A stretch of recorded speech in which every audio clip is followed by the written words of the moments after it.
And here is Transformers Generations War for Cybertron Trilogy Kingdom Leader Class Galvatron out of packaging, and this figure looks amazing.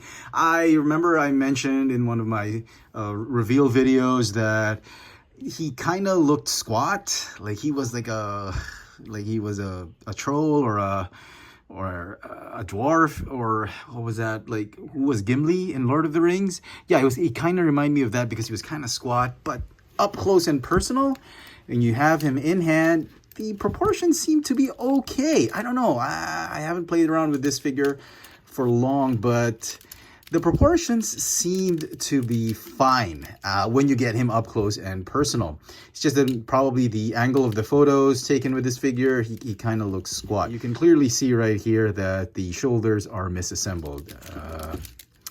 I got him in packaging like this, and you can clearly see the rough side is on top of the shoulders, and the shoulders are a little bit low by 1/2 centimeter or 3/4 centimeter.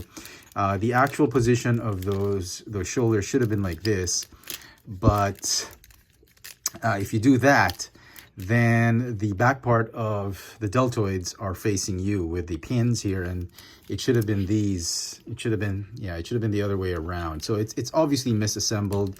I'm gonna try and see what I can do, if I can rectify that. There are a couple of fixes to remedy that online on YouTube. You can go check them out.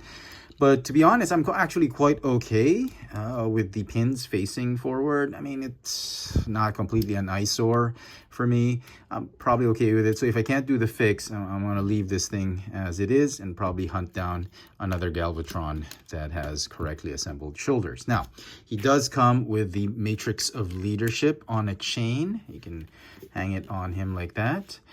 The Matrix is actually removable. You can clearly see like this, and we've seen this matrix before. I mean, from Earthrise and Kingdom Optimus Prime, and yeah, you can actually plug it in like that, and it still looks small. I don't think he can actually hold it in his hands, but it looks okay with the chain around his neck. Plastic chain, it doesn't do anything. He also comes with 2 extra guns, or blasters which he can actually hold on either hand. You can actually hold both blasters on each hand. It kind of reminds me of the ship that Unicron gave them when he gave them new bodies, the Insecticons, Skywarp, Thundercracker, and him. He gave him new bodies, and then, "This is your vehicle, this is your ship. Find me the Matrix of Leadership." So they got 2 of them. They're the exact same piece, and they've got pegs right here and peg holes, so you can actually combine them to form devastating. No, it's it's like a super gun, like. He also comes with this signature blaster cannon. I mean, Galvatron showed up at Starscream's coronation and then just blew him to smithereens. Articulation, he's got a ball jointed neck, got a waist swivel. Shoulders can go forward, backward, in and out. Bicep swivel, but hindered by this vehicle part. Double jointed elbows. Wrists have a swivel, go in and out because of transformation. Oh. And then the hips, you can move up the skirts, do the splits, forward and backward, thigh swivel, hinge knees, and the rocker tilt. Let's talk about the colors and aesthetics very quickly for this figure. The purple, I think, is quite spot on. I think Hasbro got this correctly, and I think they got the colors right, and I'm actually very comfortable with this kind of purple. I honestly thought they could have done without this weathering. This is no longer a Siege character. I mean, if it were released in Siege, I would totally understand why they would need to do this, but this is basically 3rd installment of War for Cybertron Trilogy. We're at Kingdom now, and does he really need this battle damage? And for some size comparisons, here is Galvatron with Kingdom Ultra Magnus and Studio Series 86 Voyager class Hot Rod. Now, unfortunately, I was not able to do the fix on the shoulder. It was just too much work, and I did not want to risk ruining the shoulders of my figure. I really did my best, but I guess my best wasn't good enough. So here we are back where we were before. So transformation is a little tricky. but it's actually pretty satisfying once you're able to do it. So first thing you want to do, you want to remove the accessories, the matrix of leadership.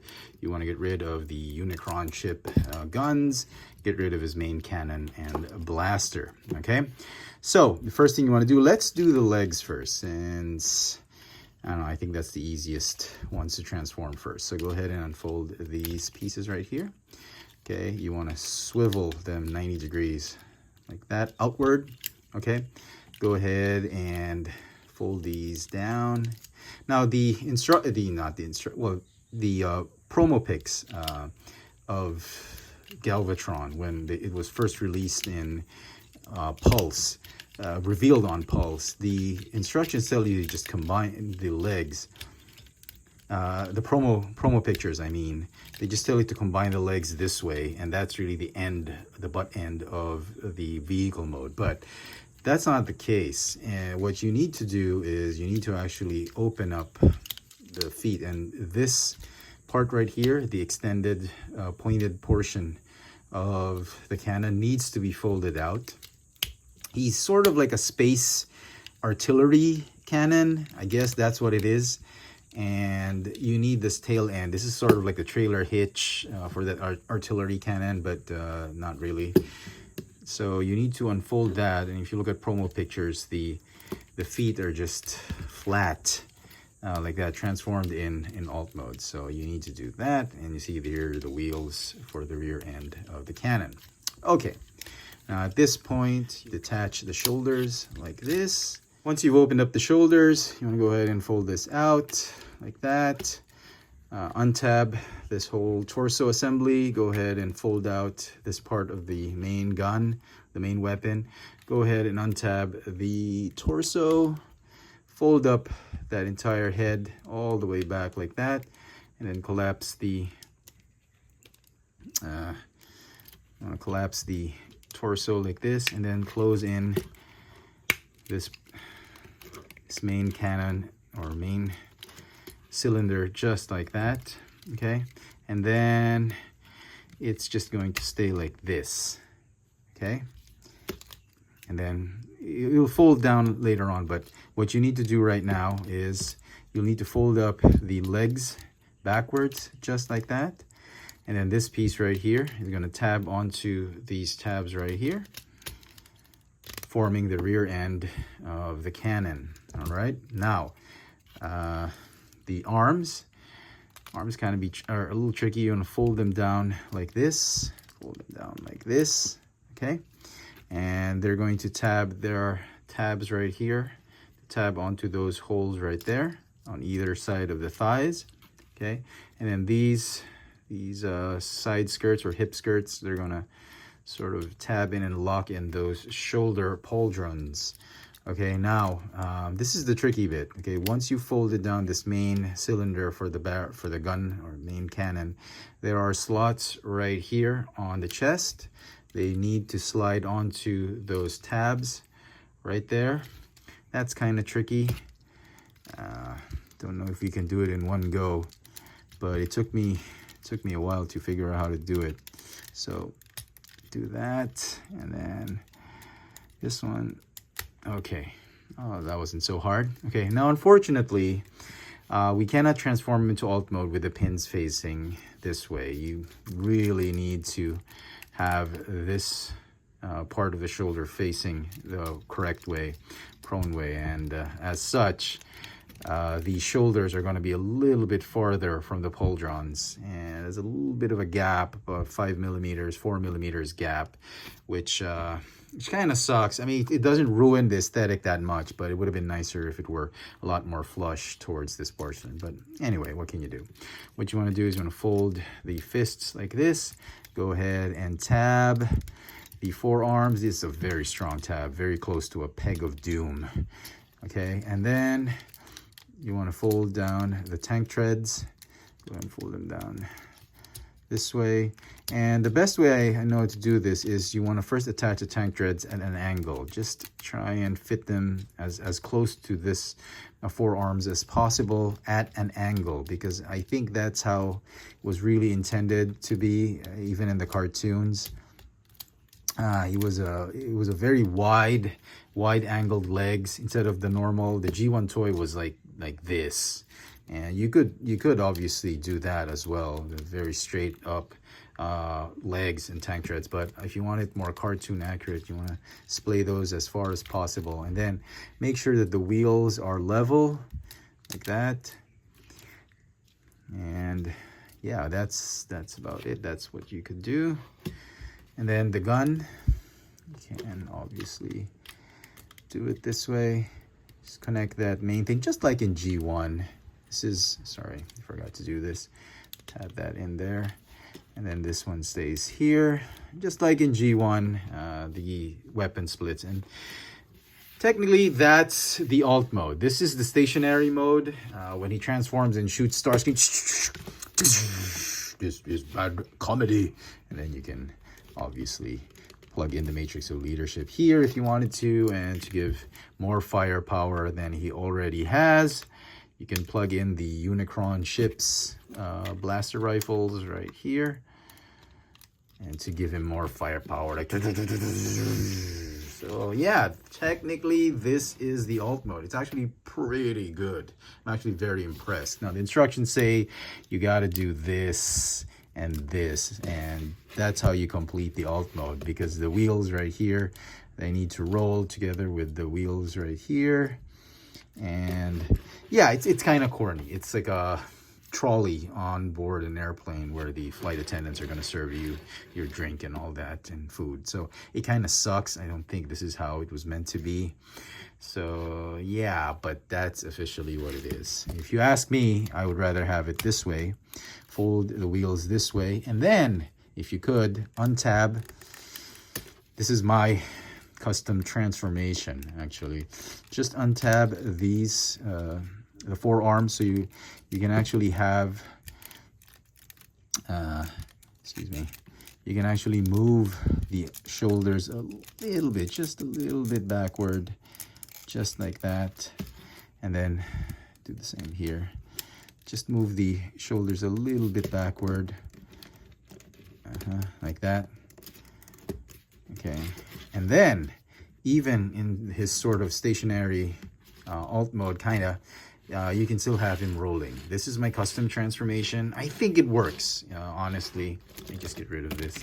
I mean, this is, I think, how it should have been for Galvatron in his alt mode. I think, it's both the stationary mode, the angled artillery cannon alt mode, as well as rolling tank treads. And this is going to be my transformation for this figure. And for some size comparisons in alt mode, here he is with Siege Voyager class Optimus Prime. And so some final thoughts on this new Kingdom Galvatron figure before we go into final thoughts. Well, a few things about this figure. The gun, you can actually mount it on the bicep as well as on the forearm, but I think for a more accurate look to Galvatron, it's best that you put it on the bicep. That's what the instructions say as well. There's one piece that doesn't do anything for this figure, much like Cheetor, and it is this crotch piece. It just goes up and down without really any purpose in transformation. I guess when Nightbird or Black Rat come into town and Galvatron meets them, okay, fine, whatever. He's pretty good. I actually like this figure. I changed my mind. I thought at first that he was a little bit squat, but the more you handle him, the more you like the proportions. It's just a shame that collectors will have to contend to getting the misassembled factory issues on the shoulders for this figure. There are ways to fix it, but I'm just not going to do it. I don't want to risk ruining the figure. Maybe I'll hunt down another figure with probably the correct alignment. The easiest way to spot one is top of the shoulders need to be smooth, and the pin should be behind. What you should see is this part, and the shoulders need to be smooth, not the Cybertronic parts and robot rough parts like that. It has to be smooth like this, and the pins have to be on the back side. Galvatron is going to get I don't want to give it a 10. Transformation was a little tricky for me, and accuracy to Generation 1 is very close, but the feet definitely not accurate to the cartoon. The Canon mode needs to be transformed into a custom transformation like what I did to make it seem a little bit more accurate. But it is definitely a good Galvatron figure. I have to say, I think it's better than the Titan's Return version. It's going to get a 9.5 out of 10 for me. Those small things just really put the grade down for this one. It was near perfect score for me. I think 9.5 will just about do it for this figure. Let me know in the comment section what you think of this new War for Cybertron Kingdom Galvatron. Hit that notification bell so you never miss out on any of my latest video reviews. If it's your first time here, please subscribe. Thanks for watching.